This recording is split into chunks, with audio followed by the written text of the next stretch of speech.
I can make Kenny in person. Well, that's. We only got this. Well.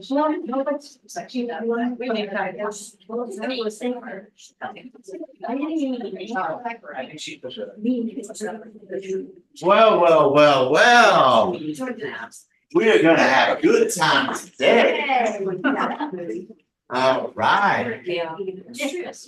Oh, hi. Let's get this party started. Hello, everybody. Grace and peace and salutations be with you.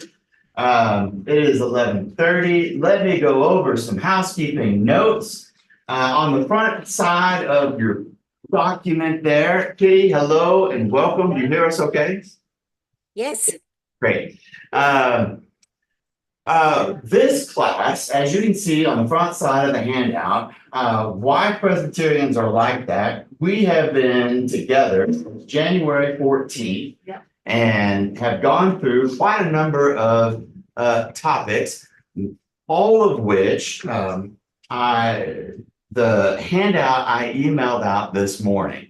So you can click that and you can get access to all of the backstories, plus all of the lessons that we did were recorded. And if you wanted to go back and rewatch any of them now and forever, you're welcome to do so, because you just enjoy that so much. You're welcome to do so. But as we have now completed the 10 sessions of why Presbyterians are like that, and we have 2 Sundays remaining before we pivot to the summer, I wanted to take an opportunity to talk about the General Assembly. This happens every other summer. I'm going to unpack that a little bit more here in a moment. We're going to talk some today and some next Sunday about what that is. And I updated the schedule there. So we will not meet after worship on the 12th, which is Mother's Day. And we won't meet on the 19th after worship. We will be having a congregation meeting on that day. So that is also Pentecost Sunday. Traditionally in our congregation, on Pentecost Sunday, we wear red. Everybody wears red on Pentecost Sunday, the day in which we receive the gift of the Holy Spirit. So that is a wear red Sunday. Our elder and deacon elects, those who will be our church officers, will also be ordained and installed on that day. And then after worship, we'll be having a congregation meeting. So more details about that to come. On the 26th, it's Memorial Day weekend, and so we don't normally have Christian Ed on that weekend, as it's a 3-day weekend and lots of folks are traveling. I will be one of them. And then I've got a Summit Christian Ed course. Where's Allie? I don't know if I've told you yet, but we're not going to reveal it right now. I've got a Summer Ed Christian Ed course, 3 months brewing. I think I've included you on the emails. No, maybe I haven't. Caitlin, I have. Woohoo! I've got a 3-month thing I'm cooking, and it's going to be a spicy meatball. And it will be June, July, and August in the 11:30 hour. And I will share what that is next Sunday. And so stay tuned. That is. No. She knows the topic, not the title, nor the flow. That being said, what I want to do today is I want to give, we have what I enjoy, especially when we talk about Presbyterianism. We have a hodgepodge potpourri mixed bag of faith traditions represented around the table. We're not all cradle Presbyterians, except for Caitlin. I came in at 17. We're going to introduce ourselves, and we're going to introduce, well, I know Matthew, Michael is, because I was there. We're going to introduce ourselves and say that part about ourselves when we go around and introduce ourselves. But that's what makes a conversation about Presbyterianism fun, is when we have a variety of different faith backgrounds, especially today, because in order to better understand how the General Assembly works, we also need to know our backgrounds and why it's, especially there's a number of former Baptists and former Methodists in the room. So this will be helpful for us as we come to understand why this is a big deal and why it's important. And then next week, between now and next week, I'm going to email you some samples of a few things that are going to be rising up that will be debated or talked about at our national level this summer. Some you will think, oh my gosh, why are we even talking about this? Some you're going to come back next Sunday and say, I brought my popcorn, let's get it on. Okay? Yeah, you know what I'm talking about. You know what I'm talking about. Colton is in seminary and is in a polity class, which is about the Presbyterian governance. And so he's really been thick in the weeds of all of this stuff. So that being said, let me open us in prayer, and then we're going to do introductions, and we'll get this thing going. Gracious God, we give you thanks for the beauty of the day. We thank you for all that you have gathered around this table. We pray for our conversation to be to your benefit and to the benefit of your church and the people within your church. Oh, Holy Spirit, come and give grace to our hearts and patience to our minds. In the name of Christ we pray. Amen. We're going to start with Kitty, and then I'm going to come to Karen. And we're going to go around the circle. She's going to be last. That's fun. And you're going to give your name. Each week in this class, I've been making my way through Stephen Colbert's questionnaire. And this week, his question is, what number am I thinking of? And that's it. And that's all I'm going to give you. But I will also add, of your life experience, what faith tradition have you been the most familiar with, or have you been a part of the longest, such as you may have been Presbyterian at some point in your past, but you were Baptist the longest. Does that make sense what I'm saying? Yeah. Okay. And just be quick about that. So Kitty, your name, what number am I thinking of? And what faith tradition have you been a part of the longest? My name is Kitty Kosachata. 13 No. and Presbyterian. She looks like she wants to smack you. Because only a mother would. So She lives in Dallas. In Richardson, as a matter of fact.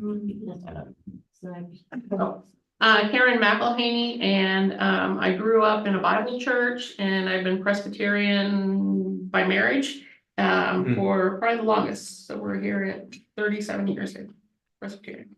Oh, no, you're thinking of 2. No. All right, I'm Michael.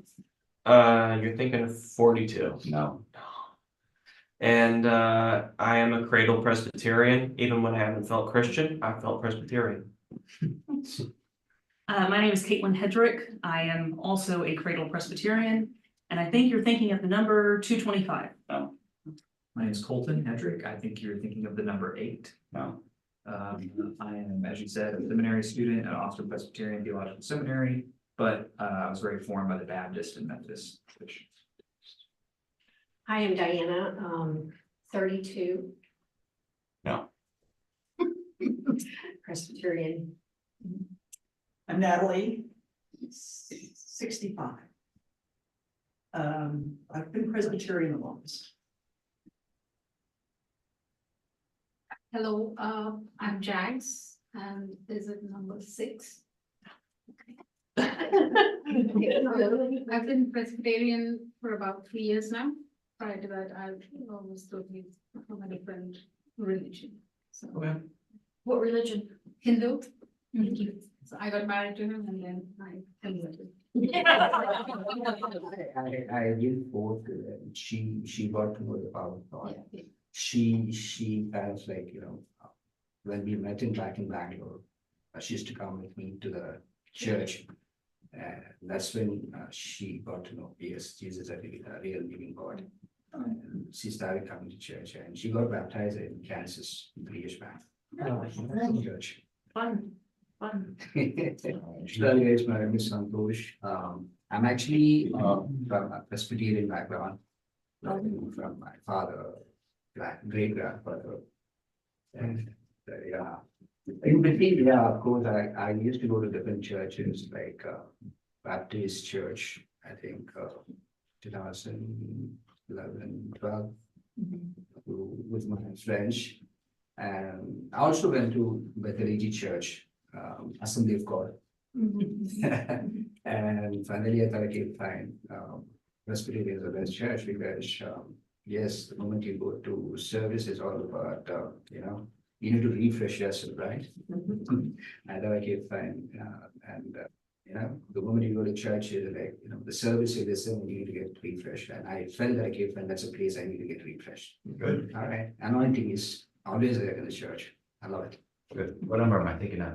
Oh, okay. Maybe 16? No. I'm Kathy Clements, 7. You're messing with us. I have been in the Baptist church probably the longest, Southern Baptist, a good while ago, and then recently, the last 3 years, Progressive Baptist, and this is my 3rd Sunday. Welcome. Carla, Methodist, and wasn't right. It's your, 28. Gloria Diaz Cova, 50. Roman Catholic. Matthew, number 1? No. So I'm Presbyterian, roots approved. Leon Schmidt, Methodist, the longest, 12. No. Roxanne Schmidt, 16. Baptist, then Methodist, and now Presbyterian. So, 3. And Cradle Presbyterian, 4th generation member of the church I was born into. Oh, no. Wow. Right. Well, good. Let's move on. All right. What's the number? Yeah, what number are you thinking of? Oh, it's my number. It's the number I'm always thinking of. I'm gonna ask that number some other time. I'm gonna ask this question some other time. I'm not gonna say my number. It's the only number I've ever thought of. Probably I was 12. It's the only number there is. That's it. So I'm not gonna lie. I'm a man of integrity. It's the same number I always think of. Glad you're not a mathematician. It's the only number I ever think of. So.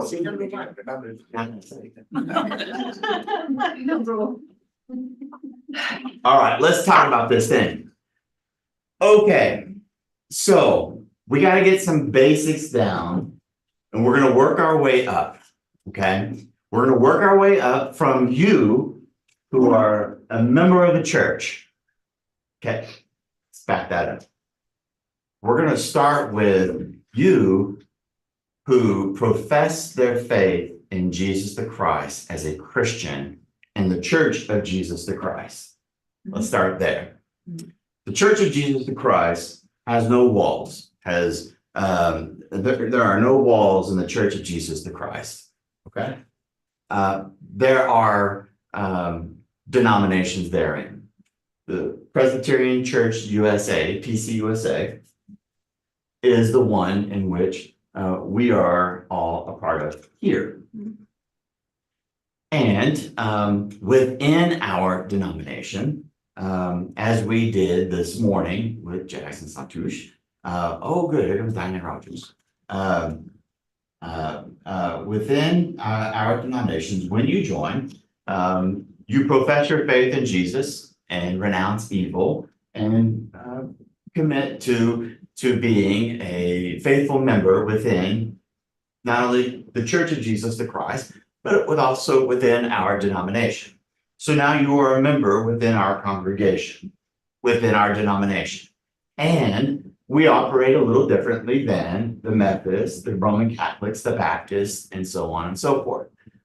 Chief among them is that the Roman Catholic Church in particular has very much a hierarchy, right? So at the very tippity top of the church, at the very tippity top of the Church of the Roman Catholic Church is who? Oh, Wrong, it's Jesus Christ, come on, wow. Jesus Christ is the head of the church for everybody, including us, including the Catholics. Jesus Christ is the head of the church. Okay. Trick question, law failed. But at the head of the Catholic Church, right? You said the Roman Catholic. Right, Peter, Um, Peter, the Pope, right? yeah, And then it works its way on down, right? yeah. Works its way on down, and the cardinals and you know, the bishops and, you know, it works its way on down. And it flows all the way on down, right? Okay, so there is a hierarchy structure. And in the Anglican Church, the Church of England, and the Methodist Church, there also is a hierarchy structure as well. A little bit different, but for the most part, there is a hierarchy structure there as well. So even in the Methodist Church, where am I Methodist? That recovering.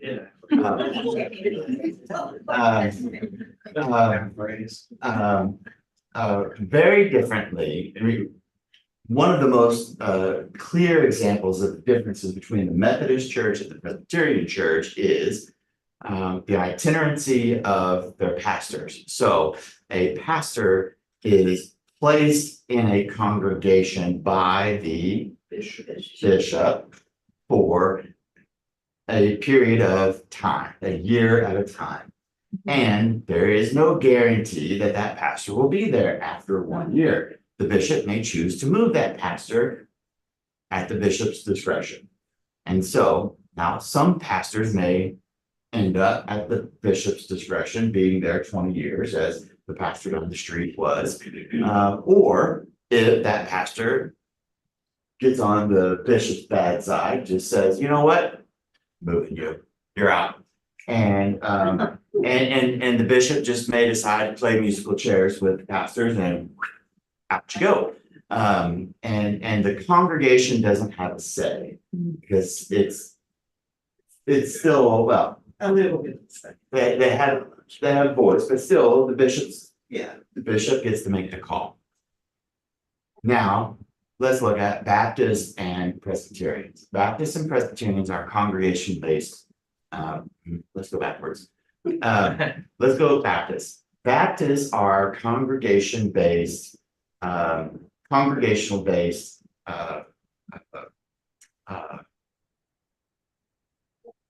entities, in the sense that it is the congregation who calls their pastors. There is no denomination that has they're independent agencies. They may be a part of a larger denomination like the Southern Baptist denomination, but it is as if they are like, for example, as if you own Dairy Queen. It's a great example. You're an independent franchise owner of the Dairy Queen, but whatever you do at the Dairy Queen, there are guidelines, right? That this is the DQ brand. Don't mess up the brand. There are things that are in alignment with the brand of DQ, but you own the DQ, right? You own the DQ, and the decisions you make at your franchise of the DQ is your decision. So who you employ, what you do at your DQ, as long as it doesn't mess with the brand, it's yours. Does it make sense? I'm being very loose in general. You understand? Being very loose in general. Okay. So a local Baptist church, let's go to Anderson Mill Baptist Church, down the road, down Mill Rock, across Olson, across Anderson Mill, down to Anderson Mill Baptist Church. Carla knows where that is. She used to work there, work on that property. They're a part of the SBC, Southern Baptist Church. They are a part of the denomination, right? But the denomination isn't a governing agency of that. But they are aligned with the brand of the SBC in theology and doctrine, right? And could lose that membership as part of that SBC if they are practicing out of alignment with that brand. Does that make sense? Or out of alignment with that theology and doctrine. However, Andersonville Baptist Church, they're the ones who decide as a congregation who their pastor will be. There is no external entity that will decide who to ship their pastor off. Their congregation base, they get to choose their pastor. The Presbyterian Church is kind of a hybrid of those worlds in a way. Okay, there's a moniker of the Presbyterian Church called People of the Middle Way. And that kind of makes sense in a lot of various different factors when it comes to Presbyterian form and function, and in some ways, theology. People of the middle way. So in some ways, we do not have a hierarchy of governing structure where the governing bodies above us can tell us what we can and cannot do. We are congregational based. As a congregation, we elect our pastor. And as a congregation, we elect our elders and our own deacons and our own officers. But it is a covenant. It's a three-way covenant because it is a covenant between the church, the pastor, and the governing body, the presbytery, and we all work in partnership. The governing body that is above the church is there to help support all of the churches within its care to ensure that it is a thriving ministry within its care. We're gonna get into that. But here at the church, you're a member of the church, okay? And then from within the church, you are called, there are some who are called to be elders and deacons. Deacon elect. She has just been called to be a deacon elect. Okay. This membership thought it good, right, and proper to think that there's something cool about Roxanne. Let's bring her on to be a deacon. Okay, cool. So they elected her recently. She's going through training, and May 19th we'll install her as a deacon. Diana is just completing one term as an elder. And she was like, I'm done with this thing. Don't sign me up for another rotation. Carla's coming on as a deacon, and Natalie has been deacon more times than she cares. Elder more times. You've been a deacon too, yeah. And life sentence right here. Life sentence. Elder, you've been an elder. You've been a deacon? No. Not a deacon. She's stated clerk of our session. I'll get to that in a minute. And Caitlin is an elder elect as well, but she's been an elder before. So these persons have all been elected by members of the church, not by me, to serve as leaders of the church. So they're coming on to the major governing body of our congregation called the session. It is the council, the governing council of our congregation, the session. The session has the responsibility for just about everything related to the church.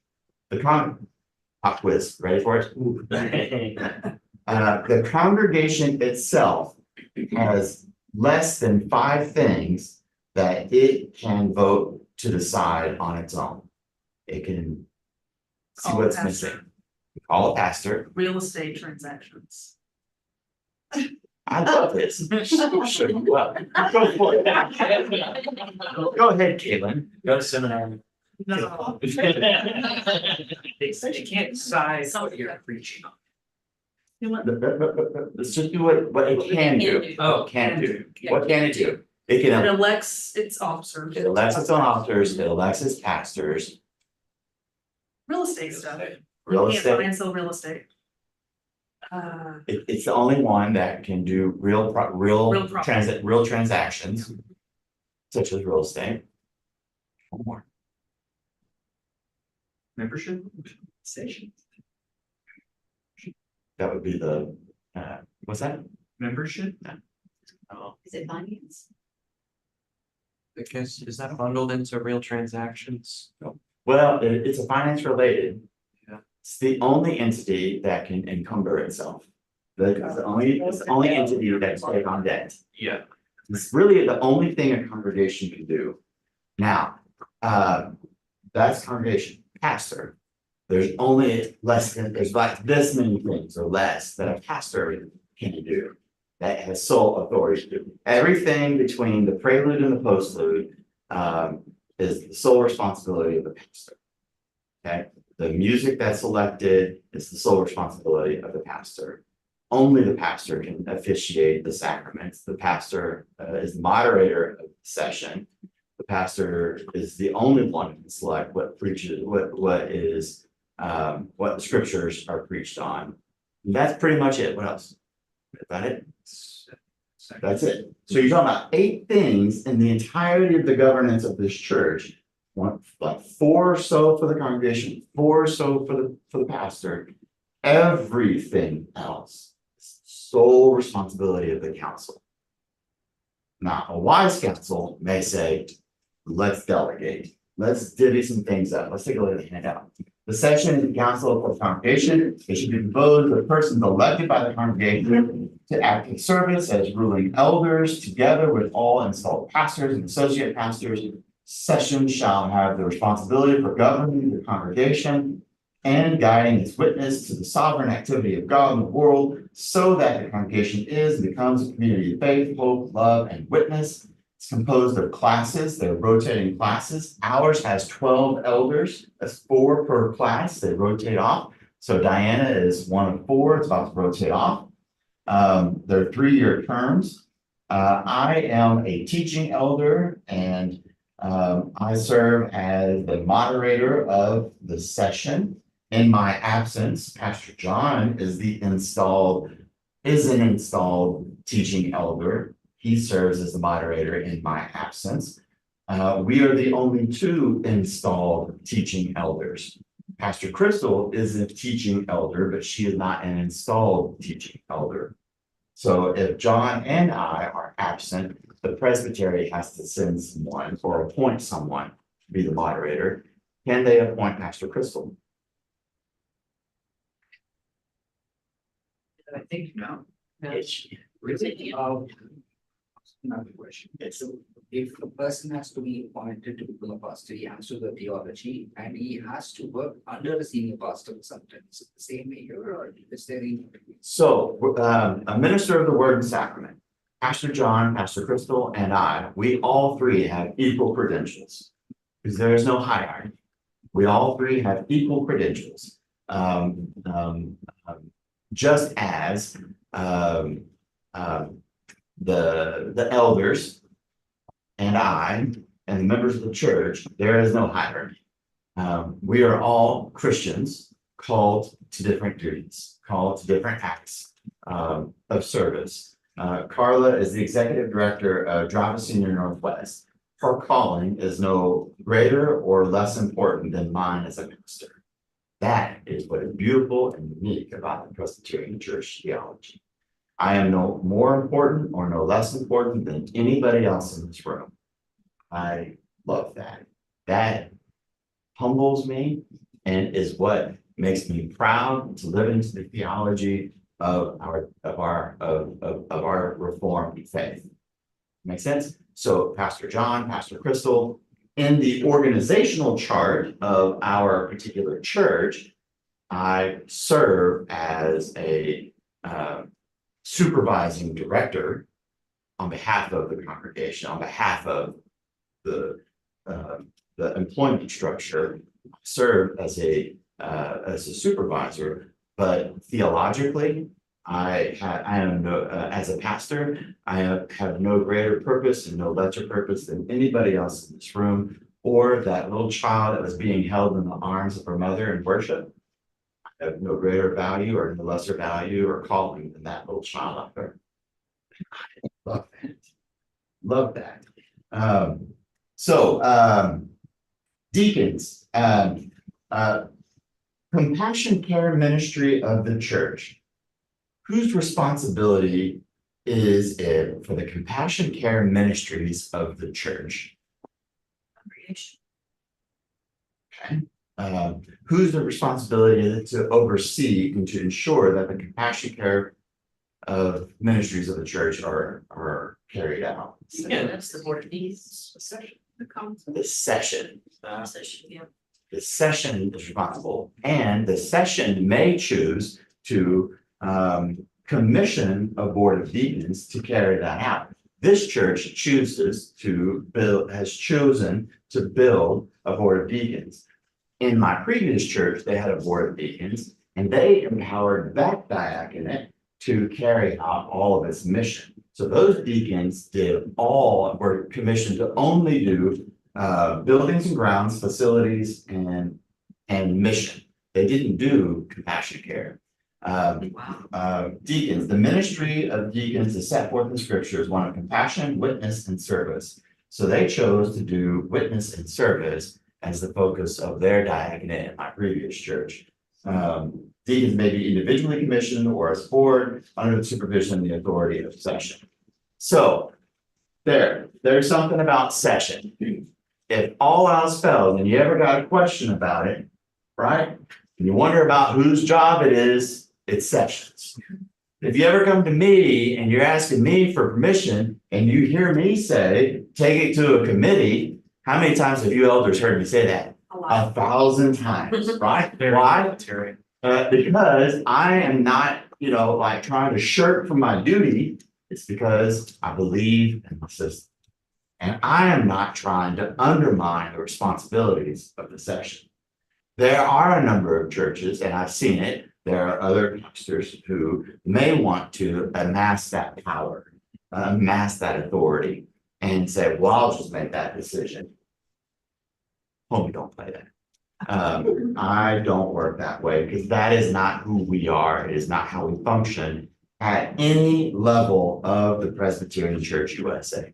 That's not who we are theologically. That's not how we are to function. Even in committees, even as an elder, if Diana, who is an elder for personnel, were to say, I shall make this decision, she would be out of order. Why? Because we operate as a third person plural, we, us, our.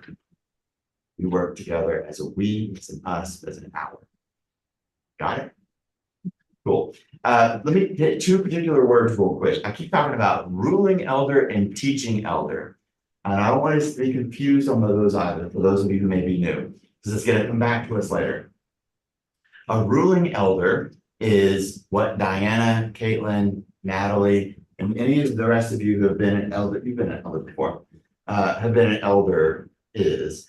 And that is not ruling in the sense of I rule over you with power and authority and might. What the Presbyterians mean by ruling is as in like a measurement, like a 12-inch, ruler, as in like a unit of measurement, as in like the responsibility is to measure the spiritual growth.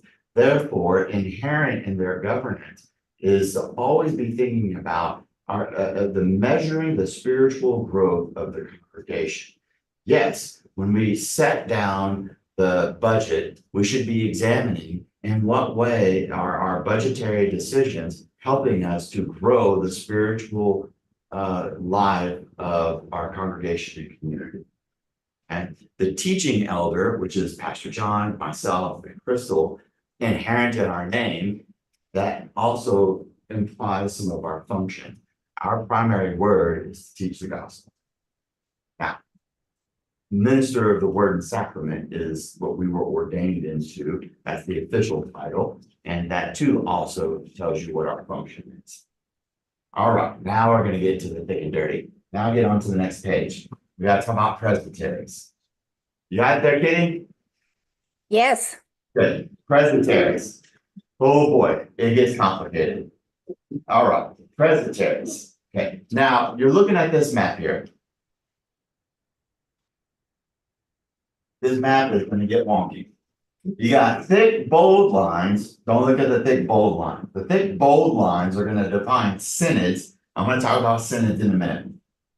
The thinner lines are going to define presbyteries. And there are hundreds of, well, more than hundreds of presbyteries. The presbyteries are mid-councils. They are regional bodies. So if you look at where you can guesstimate where Austin is, what presbytery you gather we are. Presbytery is Mission Presbytery. Yeah. We cover the little brook at the bottom of Texas. Yes. We are in, it's hard to see, I'm sorry, y'all. We are in Mission Presbytery. There are about 119 churches in Mission Presbytery. We cover a massive amount of square miles. And my doctorate, I had the right number of square miles, and I can't recall off the top of my head. So forgive me for that. The presbytery is a council serving as a corporate expression of the church within a certain district, composed of all the congregation and the teaching elders within that district. You are members of the congregation of Hope Presbyterian Church. Pastor John, Pastor Crystal, and myself, we are not members of Hope Presbyterian Church. We three are members of Mission Presbytery. Our membership is of Mission Presbytery. The presbytery is responsible for the government of the church throughout its district and for assisting and supporting the witness of the congregations, 119 of them, to the sovereign activity of God in the world. And so the congregation community's faith can become community's faith, hope, love, and witness. Presbytery is a governing body of churches in the geographic region. Teaching elders are members of the presbytery. So that's true. Each church elects ruling elder commissioners to presbytery. Presbytery governs when it meets. The presbytery essentially kind of serves as is the bishop. We have no bishop, but if you wanted to think in those kinds of terms, a presbytery could in that way. What I like to think about when I think about presbytery is it is in a sense the session of 120 members, okay, or so. There are 120 churches within our presbytery, plus the pastors who serve them.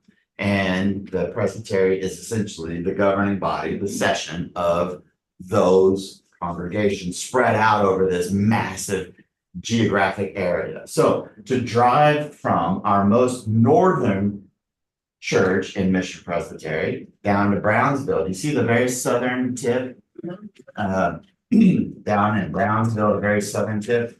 That's like 8 hours of a drive. It's a long way.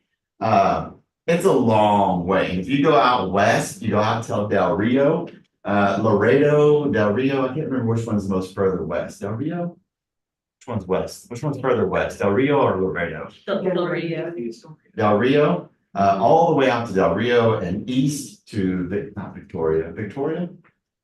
Maybe Victoria. Yeah, because Victoria's Golden sometimes Head. hosts. Yeah, Victoria. Victoria's hosted sometimes. What's Victoria that? goes as far as like Freeport, right? Yeah. Mhm. So, I mean, we're talking a major swath of land. Mission Presbytery has the most mileage of the southern border of any of the presbyteries along the US-Mexico border. It's a major presbytery. And when 3 times a year, our presbytery gathers together for a meeting. When we gather together, all of the teaching elders who are members should be there for its meeting. Each church then is allocated a certain number of ruling elders to go to that meeting as commissioners to that meeting.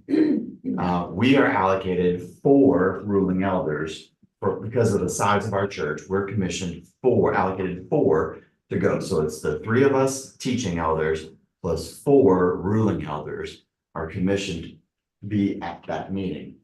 And those happen 3 times a year. And it's a time for fellowship, mission, continuing education, and administrative voting duties, etc. We are hosting that next meeting on June 14th and 15th here at Hope Presbyterian Church. So we are getting ready to be the host of the next Mission Presbyterian meeting on this campus here in a month and a half. Whew, oh crap, okay. Oh, boy. What's important to know about the presbytery is a few things. They are not bad guys, they are good guys for us. Sometimes the presbytery can be a four-letter word. They are not always a four-letter word, they're good words, such as when someone feels like they're being called to a professional, vocational, ordained career as a pastor, the presbytery is there to serve them, to guide them, to help them, to vet them, and to counsel them, such as what is about to happen Friday. May 10th, a couple weeks. In 2 weeks with Colton, and helps him over a course of 2 to 3 years to counsel him and prepare him, and then is the agency that will ordain him, and just as they did with me. When a church is going through a crisis, the presbytery is there to support them, love them, counsel them. When a pastor is going through a crisis, the presbytery is there. When a church is without a pastor, they're there to help fill the pulpit. They're there to help support them, care for them, guide them. When there is a conflict between the pastor and the church, the presbytery is there to help reconcile.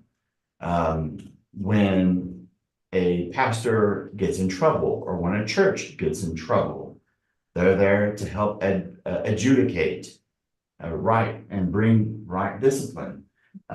They're there to help serve justice as well. That's a big function for that, and to help spread the gospel. Plant churches when needed. Turn the page. Let's talk about synods. This gets a little funky. Synod is the intermediate council serving as a corporate expression of the church throughout the region. Synod is responsible for the life and mission of the church throughout its region, and for supporting the ministry and mission of its presbyteries as they seek to support the witness of the congregations to the end of the church throughout its region, becomes a faith community of faith, hope, love, and witness. A synod is made up of at least 3 or more adjacent presbyteries. So we are in the Synod of the Son, okay? And I like to call it a party with a lot. Arkansas, Louisiana, Oklahoma, Texas. Yeah, a lot. Party with a lot. Arkansas, Louisiana, Oklahoma, Texas. Party with a lot. Party with a lot. Arkansas, Louisiana, Oklahoma, Texas. Party with a nice. Works better with your youth group when you're doing confirmation class. I should work well with y'all. Y'all should be. I mean, Presbyterians, man, can get really, really stuffy, man. I'm here to like advocate for the lack of stuffiness. I know. I want to be the unfrozen. I want to be like Chosen. I want to be like the fall. I don't know. I gotta come up with something. I want to be the boiling oiling or something. Anyway, I digress. What's interesting about the synod is there is some governing aspects of the synod for the presbyteries, and yet they're not necessarily a governing aspect for congregations, so that there have been a lot of movements over 20 years to eradicate synods, but there's still a strong reason to keep them. Synods serve as a great tool for enhanced mission, for major mission projects. For example, in our synod, the Synod of the Son, all of our presbyteries have bound together, pooled our money together, and created a superposition, a Presbyterian disaster relief coordinator. We have one person for all 4 states who is always on the go as the disaster coordinator relief, and she helped coordinate disaster relief crisis in all 4 states, and and efforts in all of those locations. So like the tornadoes that struck Oklahoma last night, she'll be boots on the ground there to help coordinate efforts. And just as when there's flooding down in Mission, down in the valley, which there will definitely always be flooding down in the valley, or hurricanes in Houston and Louisiana, she is there to help coordinate those efforts. Well, our Synod pulled its money together to help fund that one position to go around those 4 states. And it's a fabulous, brilliant idea versus everybody and all those presbyteries trying to figure it out on their own. And that's the power of the Synod in that regard. They also have an adjudicatory system. So if something were to happen and at the presbytery level where they need to have an adjudicatory system, the Synod is there for that. Now let's talk about the General Assembly.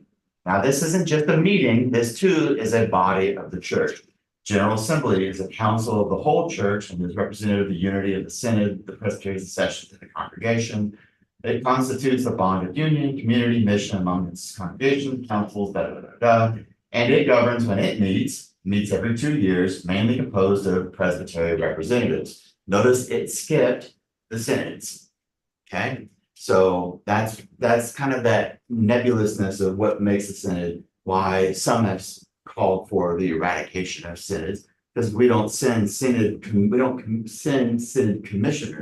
to General Assembly, we send presbytery commissioners to the General Assembly. But this is where it begins getting important with the General Assembly, and it also begins to get a little wonky. Look at the graph there on page 5. You see sessions. They send commissioners to the presbyteries, and ours meets every three times a year. Okay, and our presbytery, just like our session, has a variety of committees in which people serve on. And from the presbytery, we send commissioners based on our size. We commission people to send to the General Assembly that meet every other summer. Excuse me, that meets there. Now, in between, when they're not meeting, there are 1, 2, 3, 4, 5, 6 agencies of the General Assembly that are always at work, just as we may have 7 committees of the session, but we also have basically the agency of the church that is at work every day in the office. Okay, these agencies are the office of the General Assembly. This is the staff, the administrative staff. The board of the Presbyterian Mission Agency. These two I'm going to talk a whole lot more about. The Presbyterian Investment and Loan Program, I'm not going to talk about. The Publishing Corporation, the rest of these I'm just going to yawn about. The Presbyterian Church Foundation and the Board of Pension, they're going to get a lot of hissing this year. They're going to, in the General Assembly, if anytime they give their report, you're probably hear stuff like this. Maybe not out loud, but in the hearts of many, you're going to hear this when the Board of Pensions gets up. There's going to be a lot of negative, internal negative booing, even if you don't hear it on the floor. It's the first time they're coming to the General Assembly when they're not going to be the fans. They're not going to be the favorite chosen one. They're usually like the fan favorites because they have lots of gifts, they have lots of money, and they like to share lots of gifts, and they make everybody happy. And this year, they're not making anybody happy. And it's probably the first time at General Assembly they're gonna probably internally get a lot of hissing. But I digress. That's for next week. So here at this level, at the meeting itself, you'll see it says other committees and commissions. These people are doing work all throughout the 2 years, just like the session is meeting one. They do meetings, they have stuff that's going on all throughout the year. But at the meeting itself, right, the commissioners who are sent, they are assigned the meeting. Now, let me give you an anecdote. I was sent as a commissioner in 2016 to Portland. And I was assigned to the committee, and that committee work was for about 4 days before the large plenary discussion happened. And we met, all the committees met and did like 4 days of committee work with all of the heavy lifting that was assigned to our committee, the decisions that we had to make in our committee. Some of the work that was assigned to us cleared our committee and made it to the main docket of the floor. Some of that work didn't make it. So just like when you work with the committee on the session, right? Some of that work makes it to the session, some of that work doesn't make it to the session. Same thing here.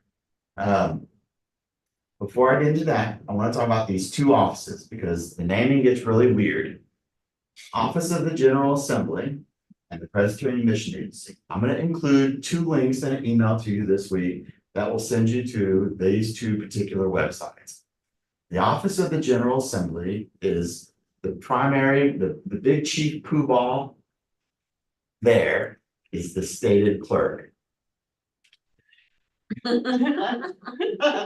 This is a voice, not you, but Not me. Yeah, we can make that happen. we could. Mm. This. If only if Karen is so moved by the Spirit and chooses to accept. Not that crazy. I wouldn't judge it myself. This person who sits in that seat essentially is the public vocal voice of the whole of our denomination. So when there is a statement on behalf of our denomination to be made, this is the person who makes it. When there is a letter to be written to Congress on behalf of our denomination, this is the one who writes it. When there is an appeal to the president, you know, or to the world, or a public statement on, you know, on behalf of a particular movement, you know, this is the one who makes it. This is also the one who calls the balls and strikes of our governing structures. The Presbyterian Mission Agency, this is the agency that handles all of our justice concerns, all of our mission concerns, all of our you know, anything and everything that you can think of, Christian education, justice initiatives, worship, the actual faith and action. It's going to come out of the PMA, Presbyterian Mission Agency. And these are 2 separate budgets, and that is headed up by an executive director. Okay. One of the movements that has been on the books for a while is to merge these 2. So when you go to the head office, which is in Louisville, Kentucky, anybody ever been to the head office in Louisville, Kentucky? When you go there, they bought and reclaimed this old train depot, multi-story train depot. It's really cool. They reclaimed this building. It's really cool is that multi-story train depot, and a train would go through it. And you would see how they reclaimed this building. It's really cool. So when you walk in, it's vertical down the center, and PMA is on this side, General Assembly is on this side. And there's this rife tension, right? It's weird. So one of the big movements is how to have a unified budget, because that's where lots of tension comes in. And also through all of these other agencies as well, how to have a unified budget, a unified mission, but particularly amongst these 2. And so that's what's one of the big things that's being discussed and explored that will be discussed, but I digress. But these are the 2 main agencies that we're going to explore and or discuss about. These others will remain separate for very good fiduciary reasons. But these are the 2 main things. This would be like trying to separate the session and have a completely separate 501c3 from the outreach commission, from the service arm of what we do, which just wouldn't make any sense. We're a unified group. So now one last thing, we're doing good on time. How a bill becomes a law. And in the Presbyterian Church, I'm just Bill. This I promise you, I have given you the most simplest, easiest, reduced verbiage on this stupid process. I have personally navigated this system. And I downloaded the 2021 standards, and it's like 40 pages. I mean, it's crazy. If you want it, I'll give it to you, but you don't want it. Okay, so I'm gonna go over this, and then I'm gonna give you an anecdote. So how do you want to make a change? So you want to make a change, or you want to cause the denomination to take action on something?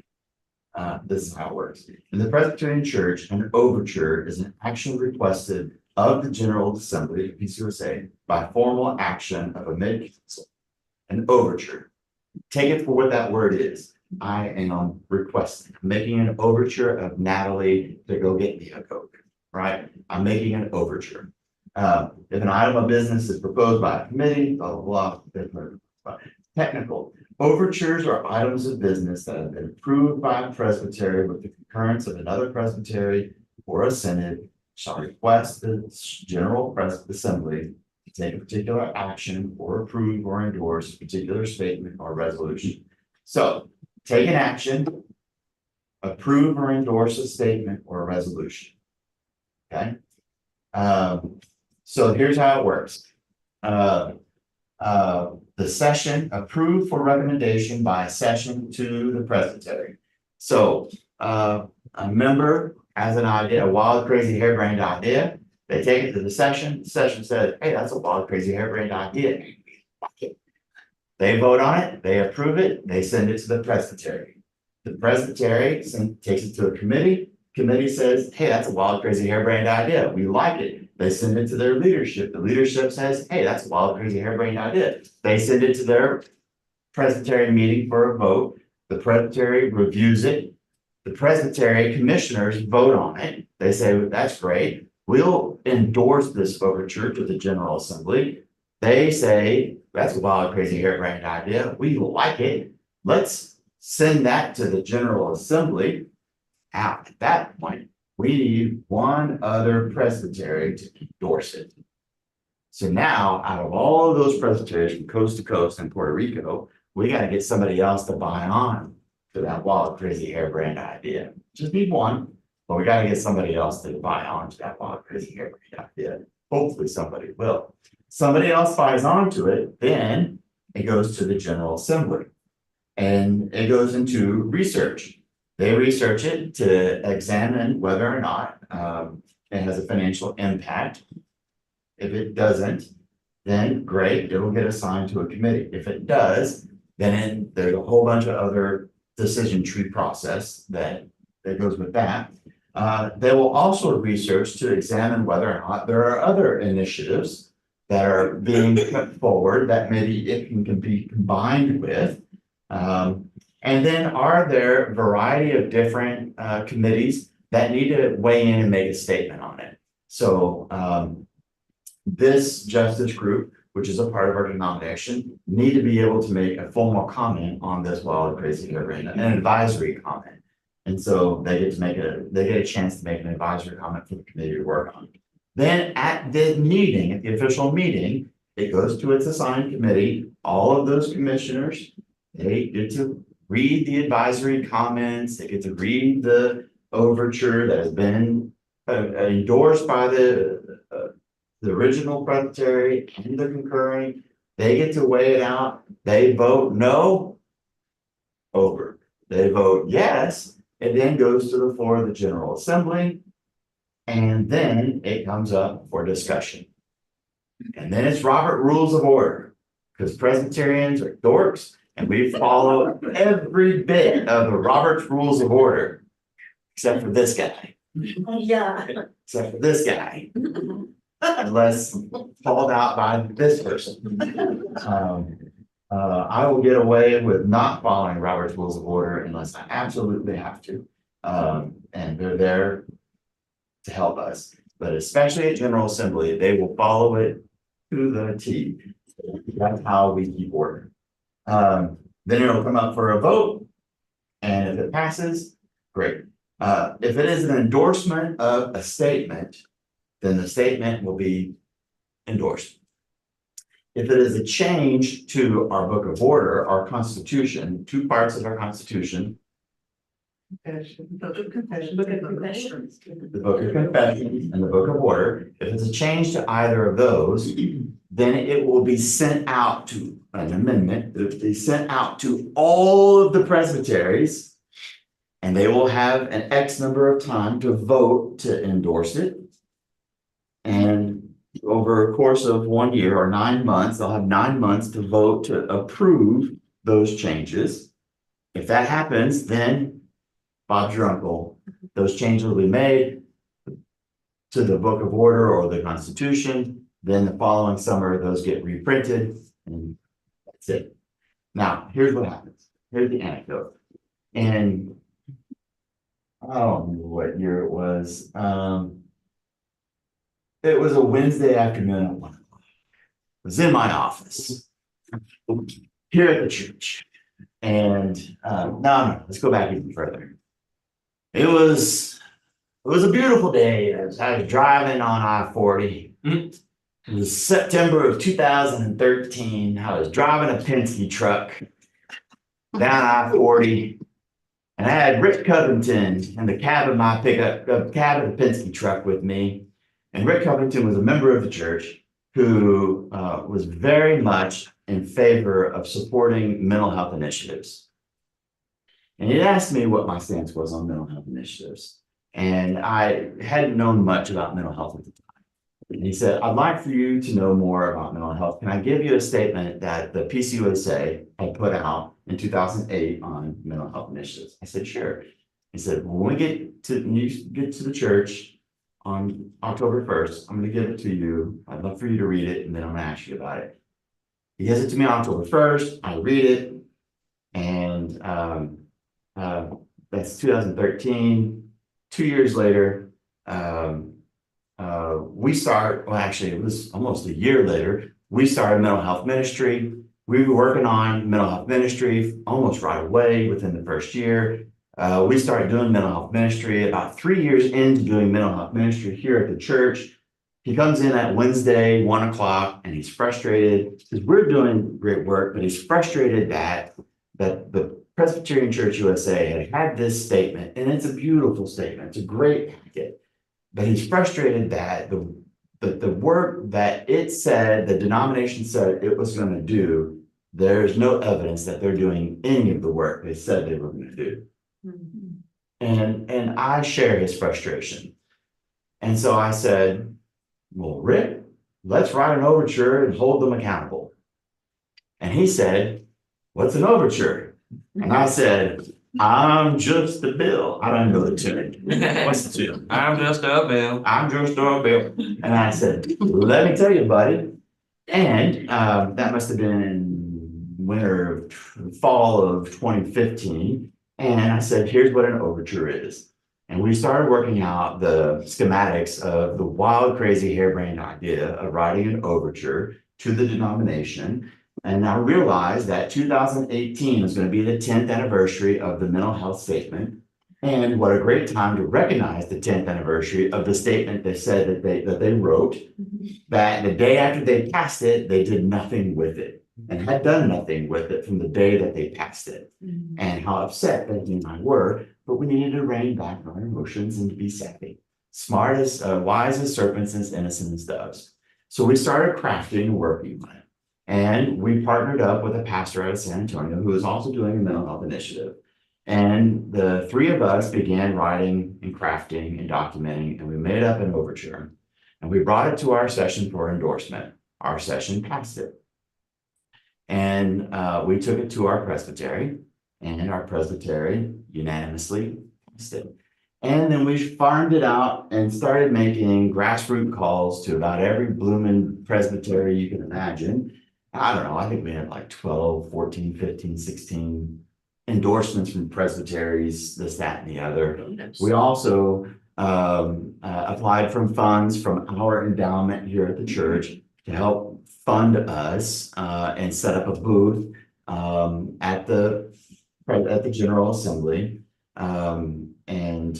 to promote and advocate for the promotion of the overture that we had written, and to garner support, to rally for support. And in the process of all of this, what we had asked for in the overture was not only to recognize and celebrate the 10th anniversary of this profound statement. That was one. Two, that the denomination would take meaningful action to do what it said it was going to do in the document. And three, to write a revised copy of it. And four, to allocate, I think we had said something like $250,000 towards mental health ministries in the budget. And that one, number four, that was the one that set off alarms and objection from the denomination. And by the time we were getting these endorsements, and when it hit that research from the Office of the General Assembly, that's when I was named as the overture advocate, the formal advocate. That's when I started getting phone calls from the denomination and gentle displeasures. And it was the night, I mean, all the way up to, so I had to, Rick and our other pastor on the bill, the overture, were commissioned as commissioners to go to this 2018 General Assembly. It was in St. Louis. I went as the overture advocate, so I didn't have a voice or a vote. I did get to speak at the committee, but the other two weren't on the committee. They got to speak. They were on the floor. I went, I ran the booth, I advocated, spoke at the committee. But even all the way up to the night before it was going to, it made it out of committee, all the way up to the night before it was going to be voted on the floor. There was negotiation with one of the lead poobahs who came kind of in the final hour and kind of slid across the table what we can do. And I didn't know what she was going to say. I didn't know what was going to happen.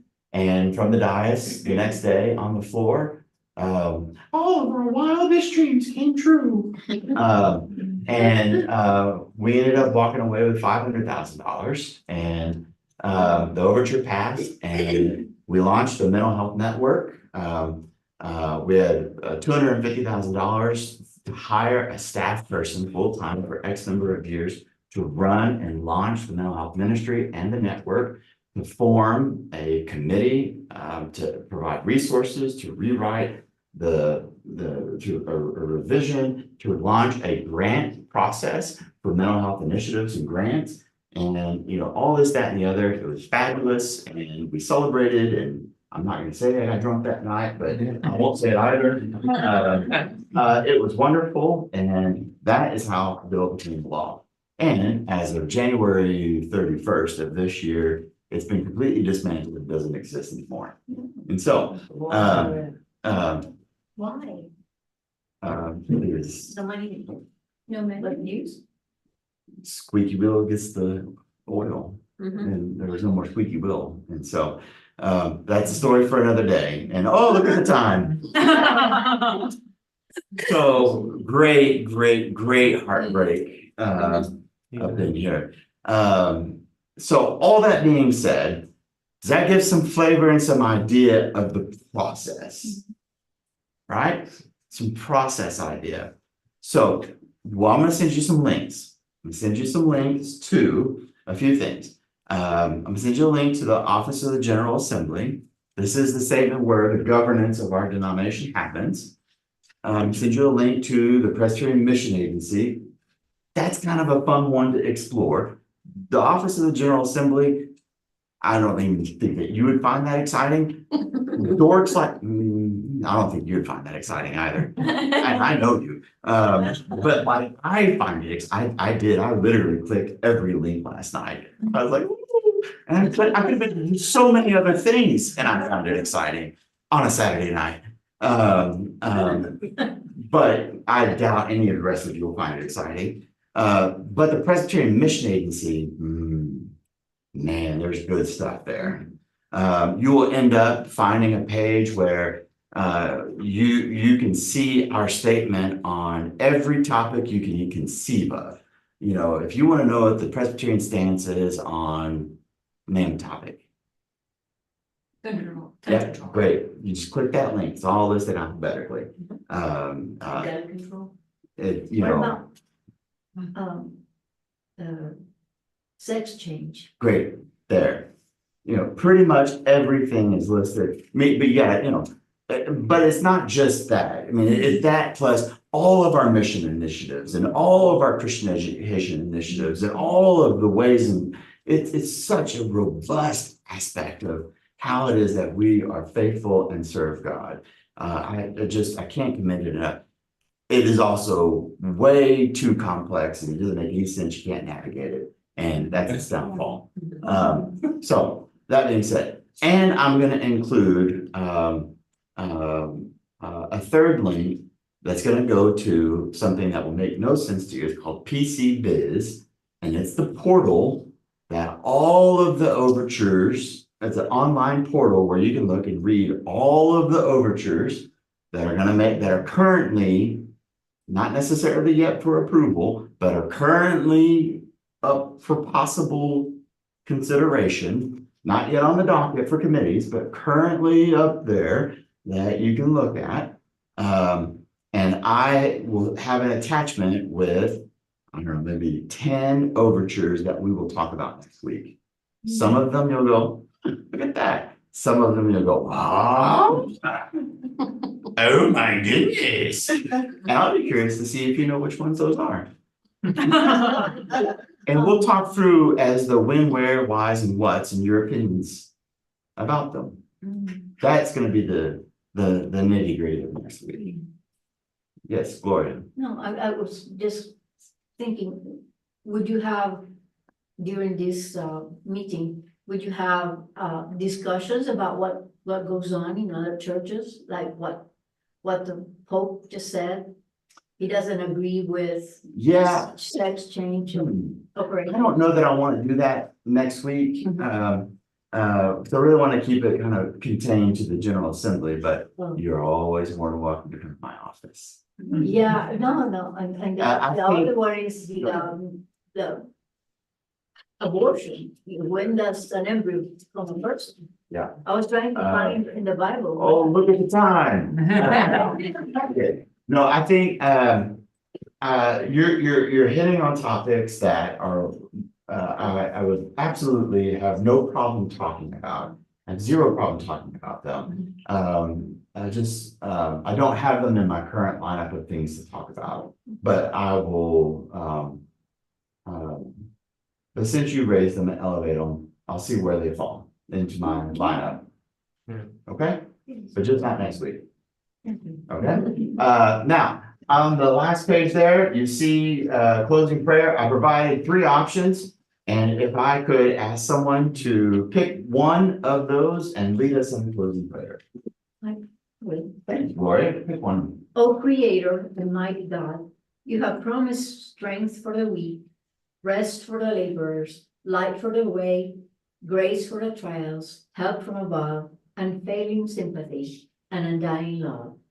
O Creator and mighty God, help us to continue in your promise. Amen. Amen.